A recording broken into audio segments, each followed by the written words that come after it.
नमस्कार दोस्तों, मेरा नाम महेंद्र है और आज जो मेरे हाथ में बुक है इसका आखिरी चैप्टर है भय के 6 भूत को चतुराई से कैसे मात दें। भय के 6 भूत इसका मतलब क्या हुआ कि हर एक इंसान के जीवन में डर है, ठीक है? आज उसी डर के बारे में मैं बताऊँगा। बताऊँगा क्या मतलब ये चीज़ें जो बुक में दी गई हैं, ठीक है? जो 25,000 मिलेनियर बिलियनियर्स के ऊपर रिसर्च किया गया है, फिर इस चीज़ को यहाँ पे मेंशन किया गया है, तो उसी डरों के बारे में आपको बताऊँगा। जैसे 6 डर हैं मेन, गरीबी का डर, आलोचना का डर, बीमार होने का डर। ये तो 3 डर हैं, ये तो सबसे इम्पोर्टेंट है क्योंकि ये आदमी चाहे चाहे जैसा रहे उसे ये डर जो है हमेशा रहता है। फिर क्या है किसी के प्यार को खोने का डर, बुढ़ापे का डर, मौत का डर। 6 चीज़ें मैंने आपको बताई तो हम पहली चैप्टर बात करते हैं गरीबी का डर। गरीबी का डर यहाँ पे ये समझाता है हमें जैसे हम कोई काम करते हैं, ठीक है? जैसे मान लो हमारा कोई बिज़नेस है या हम उस काम को जो है ना हमारे दिमाग में एक क्लिक हुआ कि यार हम इस काम को करेंगे।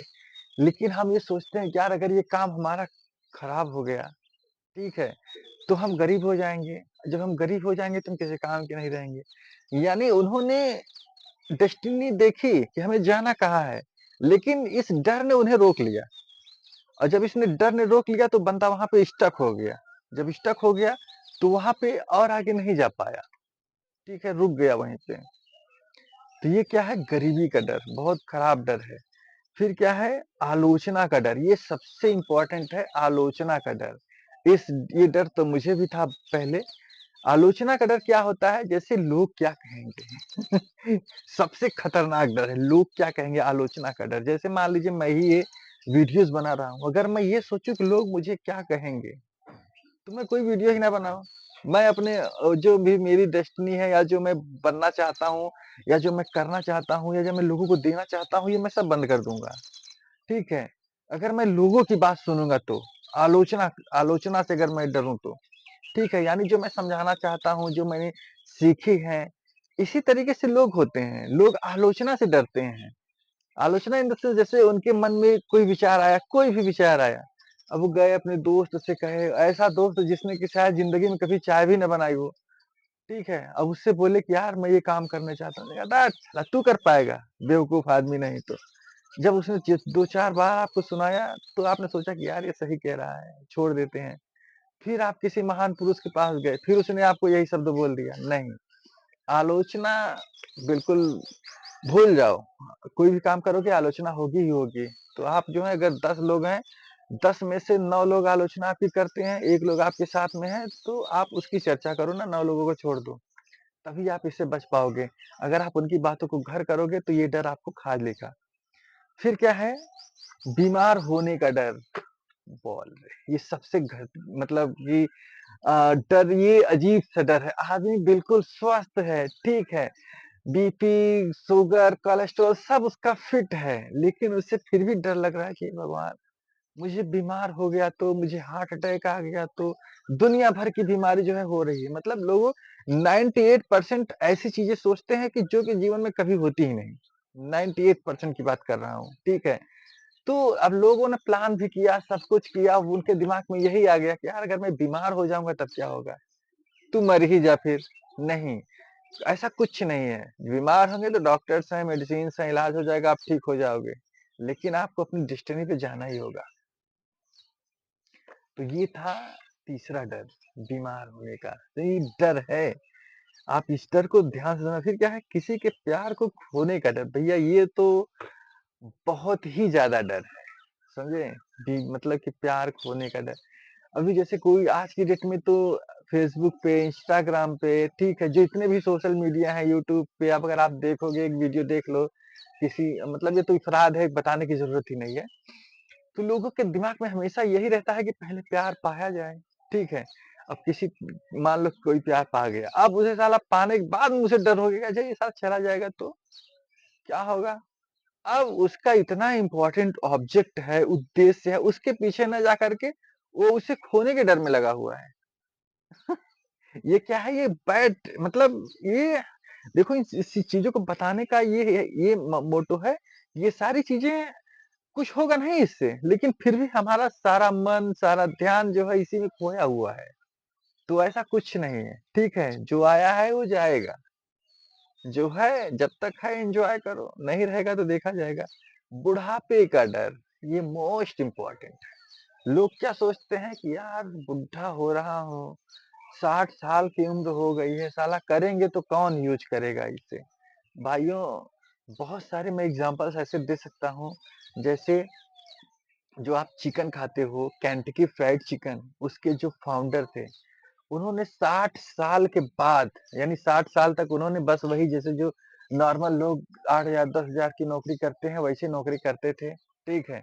उनका किसी तरीके से घर जीवन चलता था।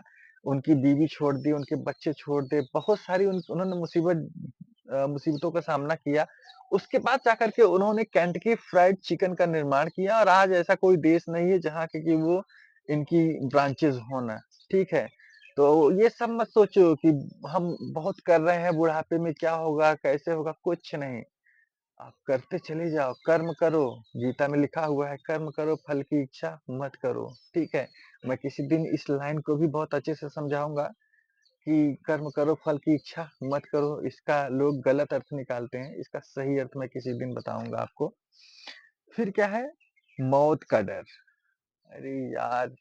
ये क्या डर है? मौत का डर तो ये दुनिया का सबसे बड़ा डर है। मैं ये करने जा रहा हूँ, अगर किसी ने मुझे शूट कर दिया तो? ठीक है। मैं ये कर रहा हूँ, अगर मैं मर गया तो मेरे बच्चों का क्या होगा? यार जीवन है, जीवन हमारे अध्यात्म में बताया गया है। युधिष्ठिर ने एक लाइन कही है, एक बात बोली है, क्या? जीवन क्षणभंगुर है। जब ये अटल सत्य हमें पता है कि जीवन क्षणभंगुर है, ठीक है? और जीवन में जब आए हो तो जाना तो होगा ही होगा। तो जब आए हो तो बड़ा काम करके जाओ ना यार। जब आए हो तो बड़ा काम करके जाओ। जब मौत ही लिखी है, हर यही एक सत्य है। ये क्या है? ये एक अटल सत्य है कि मौत जो है सत्य है, सबको होनी है। जब मौत ही होनी है, तो हम ऐसा काम क्यों ना करें, जो कि उससे भी ऊपर हो। तो दोस्तों ये डर के जो 6 भूत थे मैंने इन्हें आपको बताया है। गरीबी का डर, आलोचना का डर, बीमार होने का डर, किसी के प्यार में खोने का डर, बुढ़ापे का डर, मौत का डर। ये जो 6 डर हैं, इन डरों को आप कैसे कंट्रोल कर सकते हो, ठीक है? ये तभी हासिल होगा जब आप इस किताब में जितनी भी चीज़ें दी गई हैं, ठीक है? आप उन्हें लिखो, लिखोगे, पढ़ोगे, समझोगे, एनालिसिस करोगे, तब आप इन डरों से जो है मुक्ति पा सकते हो।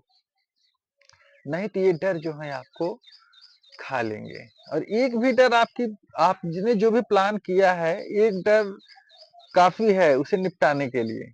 तो आप ठीक है, तो आज इस बुक का जो है आखिरी चैप्टर था, डर के 6 भूत।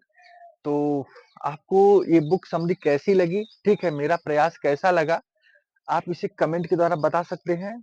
और आगे जो है मैं वही बुक्स, मतलब जैसे जो मैं बुकों को बता रहा हूँ, तो मैंने इन बुकों को पढ़ा है, ठीक है? मैंने इन बुकों को पढ़ा है और इन बुकों को पढ़ने के साथ-साथ अब मैं इन बुकों को जी रहा हूँ, ठीक है? तो मैं भी चाहता हूँ कि अगर आपके जीवन में किसी प्रकार की मतलब की दिक्कतें हों, तो आप इन बुकों से जो है ढूँढ सकते हो। बुकें कभी झूठ नहीं बोलती। क्यों? क्यों झूठ नहीं बोलती हैं? कि जो बुकें लिखी जाती हैं, हमें लगता है कि यार किसी का दिमाग खराब हुआ, उसने कहीं से उठाया, कॉपी पेस्ट किया, लिख दिया, ऐसा नहीं है। एक बुक लिखने के लिए दोस्तों कम से कम एक आदमी का पूरा जीवन लगा होता है। जैसे नेपोलियन हिल ने इस बुक को लिखा है। तो नेपोलियन हिल ने इस बुक को लिखने के लिए 25,000 से ज़्यादा मिलियनियर, बिलियनियर, ट्रिलियनियर का इंटरव्यू लिया था, ठीक है?